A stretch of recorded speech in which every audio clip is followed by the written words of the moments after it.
Welcome back to the vlog, y'all. This is the 5th full day in Japan on our journey across Japan summer vacation, and we are currently still in Shibu Onsen. It is about 6 in the morning. We watched the sunrise to the extent that we could, near the mountains. Oh, this town is so pretty in the morning. I love it. I'm gonna miss this mountain town for sure, but I am excited to be going somewhere new. We're taking the train to Nagano City first. After going to Nagano City, we're gonna get another train and go to Kanazawa.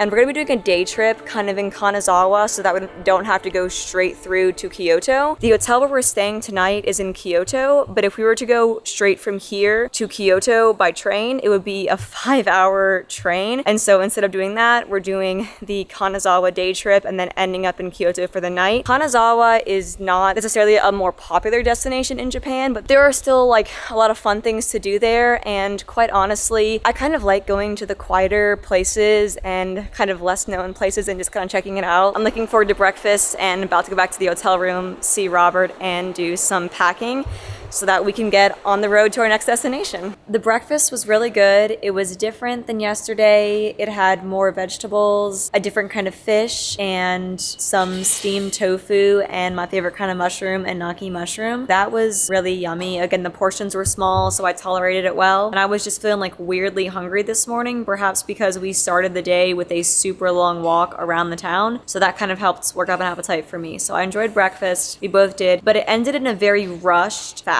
because the people at the hotel were confused about what time our train was, and they thought our train left at 8:10. Our train does not leave at 8:10.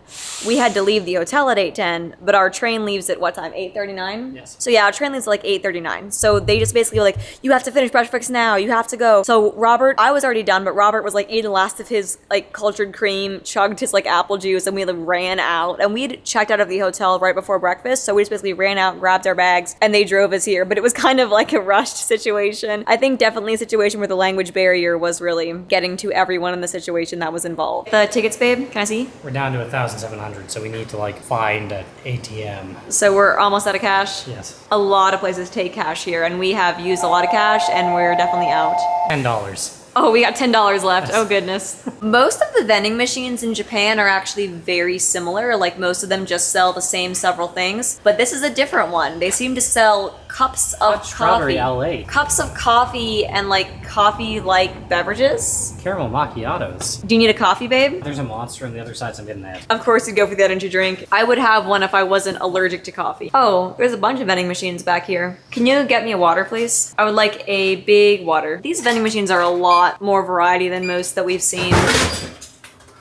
They have a thing for ginger ale, but not for like root beer. Oh, a corn drink. You only see a corn drink occasionally. And this is a cigarette vending machine, I think. Smoking is definitely a thing here. They have a recycling with a regular trash, but usually they just have a recycling by the vending machines, and it's very hard to find a regular trash. Apparently they sell yogurt tasting water, which I don't think I would like. And this was some kind of like tea, like a herbal blend or something. This is where our train is going to come, but there's no seating, so we're gonna wait in the information area, which is over here. We're gonna wait here for the train. We have quite a few minutes to wait. The train got here early, about 10 minutes early, so I'm glad that we double checked because we would not have been ready for it. I was like, maybe we should see if that train's our train, and it was. So now we're on it. I guess it's like kind of taking a break at this station, and then we're... This is the last station. Oh, it is? It's probably just getting ready to leave. All right, and then we'll be in Nagano in like 2 hours? I think we'll be in Nagano in an hour. When we were leaving Shibu Onsen for Kyoto, we identified 3 possible routes to get there. First, we could go back through Tokyo and take the bullet train past Mount Fuji on what is known as the Tourist Golden Route. Secondly, we originally intended to travel through Matsumoto on local trains until we got to Nagiso. From there, we had hoped to hike through Sumago-juku to Magome-juku on the Nakasendo Trail, the historical route between Tokyo and in Kyoto. However, it would have taken roughly 5 to 6 hours to get to the start of the trail. We had lots of bags to carry, and the last bus to Nagoya, where we would rejoin the Golden Route, left around 7 p.m., so it was possible that we could have been stranded, especially since we're slow at hiking. Because of this, we decided to take the Hokuriku Golden Arch Route through Kanazawa, since it would be a good way to split up the roughly 5-hour train journey to Kyoto, and since it would be a nice day trip to a less touristy part of Japan. Kanazawa is the capital of the Ishikawa Prefecture, which borders the Sea of Japan. Besides Kyoto, it was the only Japanese city to survive World War II completely intact, and has numerous perfectly preserved chaya, tea house districts, and samurai residences. Some even consider it to be a smaller version of Kyoto without the crowds. Okay. So we're in Kanazawa now, by the way, and we don't want to have to carry our stuff for the next like 5 hours. So they have these at every train station. We just haven't used them yet.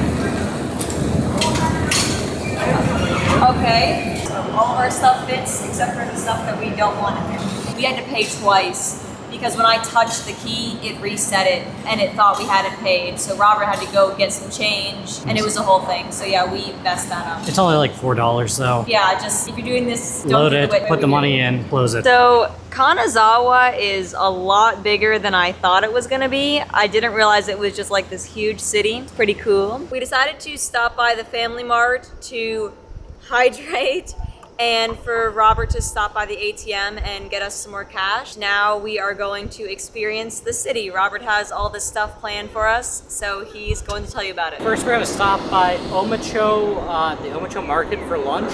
Omicho Market is the largest fresh seafood market in Kanazawa and has been since the Edo period, from 1603 to 1868. The market has over 170 individual shops selling a wide variety of fresh squid, fish, uni, and oysters. Unlike most of the other markets that we had visited so far, such as Tsukiji, this market felt much more like a functioning industrial wholesale site than a tourist experience.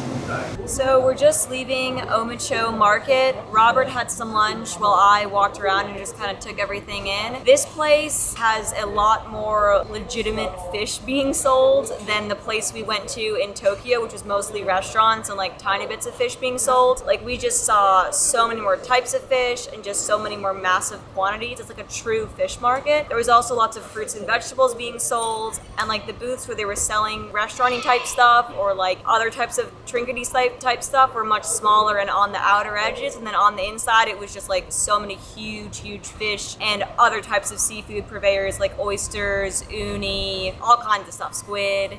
It was super cool. Very busy, very chaotic, lots of like yelling and cutting fish, but it was cool. So I'd say that the Kanazawa Curry Laboratory at Omicho Market, it was delicious, probably one of the best things I've had in Japan. Curry chicken might be one of my new favorite things in Japanese cuisine. After this, we're going to go to the Higashi Chaya Entertainment Geisha District. We're going to cut back to Kanazawa Castle and Kenroku-En National Garden, and then the Museum of Contemporary Art, and maybe out to the Samurai District.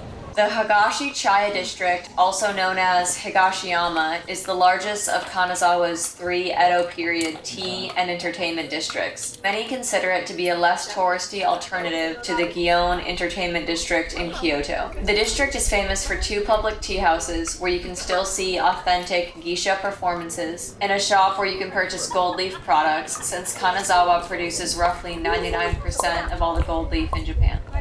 So we're in the Higashi Entertainment District, and it is pretty crowded, which is kind of overwhelming. It's also very hot. The wooden buildings are really pretty. Robert really wanted to come here specifically to see all these wooden buildings and just the different architecture here. There's stuff like this in Kyoto, but it's going to be even more crowded than this, so we thought we would see it here instead of potentially seeing it in Kyoto, where it's just so crowded, and it's going to be even more overwhelming for me. We got a very delicious dessert. I got a new type of tea latte I'd never tried before that was super tasty. I actually had 2 of them, and we also shared some cheesecake, and it's a little different here. It's a little lighter here. It seems like it's lower in fat, which is going to be better for me. Instead of doing like a pie crust, it's like a cake crust. It was really cool and really yummy. We're going to move on from here and go to Kenroku-En and Kanazawa Castle next.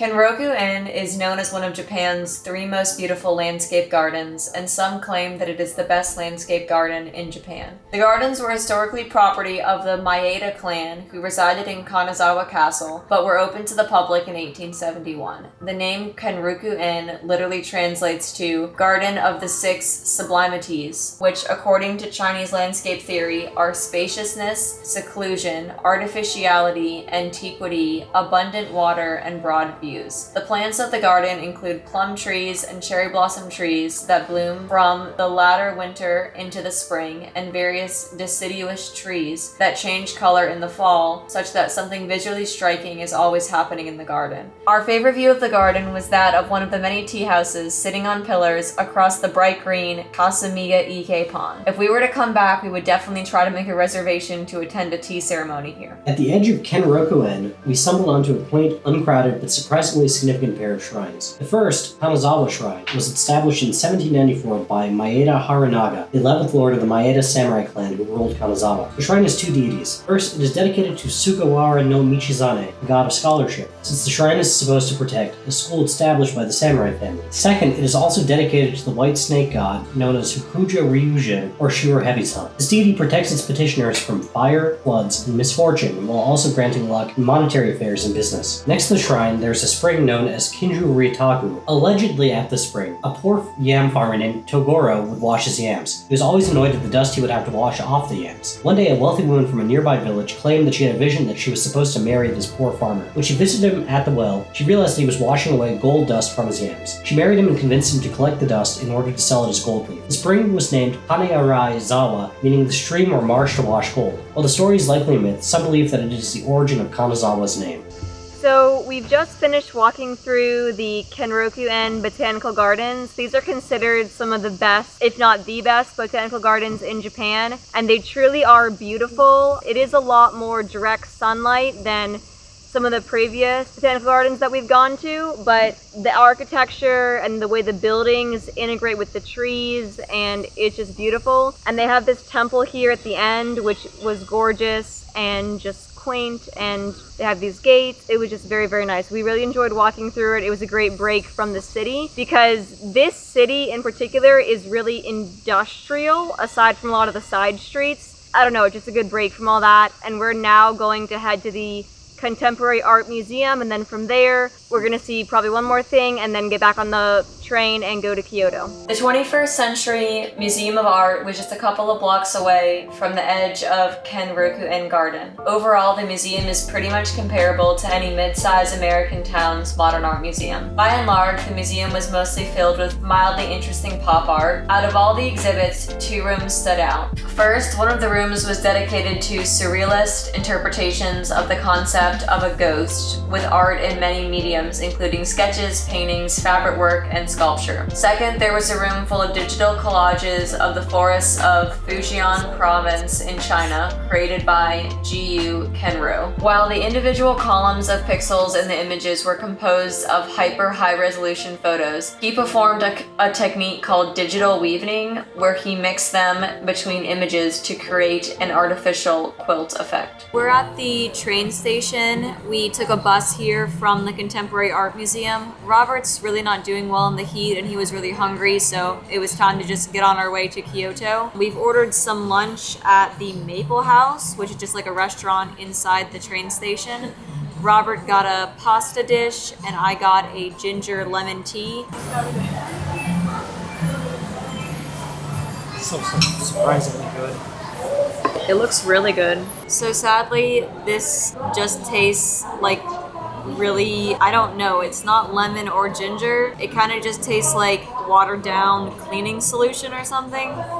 So this is a bust. Not good. Kanazawa was a surprisingly fun day trip. Given more time, we definitely would have made a reservation for Miyu Ryuji, a temple known as the Ninja Temple, due to its elaborate trapdoor system, and we would have visited the Samurai District to see the historic samurai residences. We have just arrived at our hotel in Kyoto. The train ride took about 3 hours, and by the time we were on there for about an hour, it got really dark outside, so I just read a book book and we just kind of chilled. Kanazawa was really nice. Like, we enjoyed everything that we did. We're glad that we got to see all the different variety of things in Kanazawa that we got to see, but it was a lot of time in the heat. It's a particularly hot day today. Now that I'm on the Fludra cortisone, the heat doesn't affect me as bad, but Robert did get pretty sick in the heat. I think going from like a hot tubbing day where he got really overheated to like being in the sun all afternoon, he just got really overheated. So we kind of were super exhausted when we got on the train, and now that we're in Kyoto, we're both super exhausted.